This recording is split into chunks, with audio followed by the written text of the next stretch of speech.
Bismillahirrahmanirrahim. Assalamualaikum warahmatullahi wabarakatuh.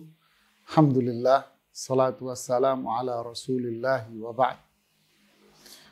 Para jemaah, saya kemarin mendapatkan satu kasus yang menyedihkan hati saya. Ada seorang suami lah, ayah. Dia menjemput anaknya. Di tengah jalan, bannya dia kempes. Lalu sang mertua marah-marah dia. Marah-marah karena cucunya belum dijemput. Dia dikasih tahu ban kempes. Kenapa? Karena si ayah ini tak memiliki uang untuk tambal ban. Padahal keluarga perempuannya termasuk keluarga yang cukup. Ini satu fenomena baru bagi para penguasa warisan. Bagi para penguasa warisan. Apa itu? Dimana ketika si ayah umpamanya, dicontoh si ayah wafat. Lalu si istri ini berkuasa terhadap harta-harta warisan ini. Dipegang tuh harta warisan. Dia memegang harta warisan ini bukan untuk membelanjakan, tidak. Ini berbeda dari kasus video podcast yang lalu. Dia tidak membelanjakannya. Dia tidak berbuat sesuka dia dalam artian untuk membelanjakan uang ini. Tapi kasus ini berbeda, unik jemaah. Apa itu? Dia tahan itu uang warisan. Dia tahan uang warisan dalam artian apa? Dia tidak mau membagi uang warisan itu. Dia pegang uang warisan itu, tidak mau membaginya. Ini fenomena yang pertama. Yang kedua, kalau potoh dia mau membaginya, dia akan berikan kepada anak-anaknya, ahli waris ini sebagian saja. Dia berikan sebagian saja. Kenapa? Sebagian untuk mungkin mereka untuk senang-senang, sebagian kecil.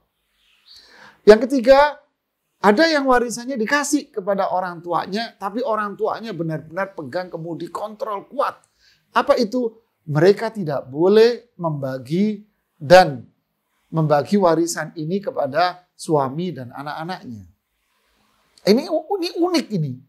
Subhanallah. Jadi orang tua menyuruh kamu harus sama saudara-saudaramu saja.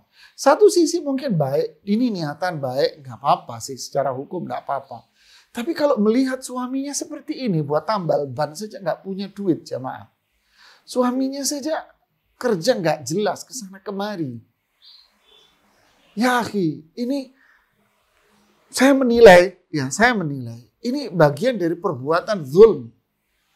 Tidak boleh orang tua menahan warisan seperti ini. Ini zulm ini. Iya.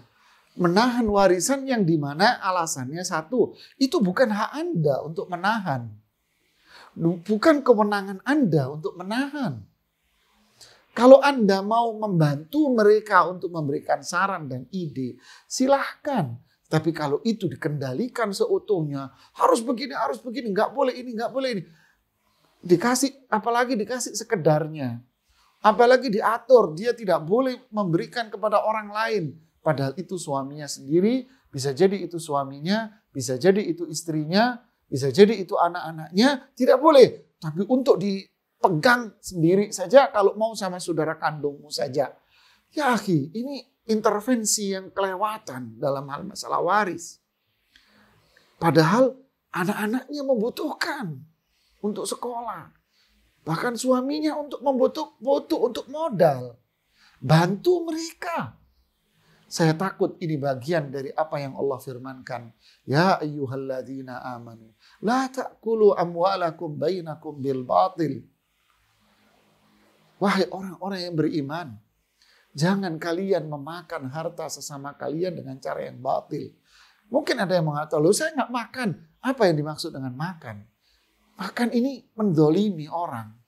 Bisa jadi makan, bisa jadi menghabiskan, bisa jadi menguasai harta dia. Sampai kapan? Sampai kapan ini dikuasai? Padahal kemarin ada yang curhat sama saya, sudah hampir berapa tahun? Hampir 20 tahun. Ada yang wafat dari tahun 95 sampai sekarang itu harta dikendalikan dan dikuasai oleh saudara tertuanya. La haula wala quwata illa billah. Padahal ini mereka rumah ada yang ngontrak, ada dikendalikan. Mereka nggak makan, tapi dikuasai, ditahan uang itu untuk tidak dibagi. Ini zulm, ini kezoliman, ini jamaah. Ya, jangan sampai kita berbuat zalim. Dosa akhirnya kita. Ini akibatnya jika yang bersangkutan nanti wafat. Ini akan diklaim uang pribadi. Enggak, ini bukan warisan ayah. Ini uang pribadi mama. Ini uang pribadi ayah saya. Ini bukan warisan dari kakek. Akhirnya keributan semakin merebak kemana-mana. Enggak keru-keruan. Ya akhi, selama ini harta bukan uang kita. Berikan kepada mereka yang berhak. Lalu kita boleh memberikan saran. Silahkan mereka menggunakan uang itu untuk kepentingan masing-masing.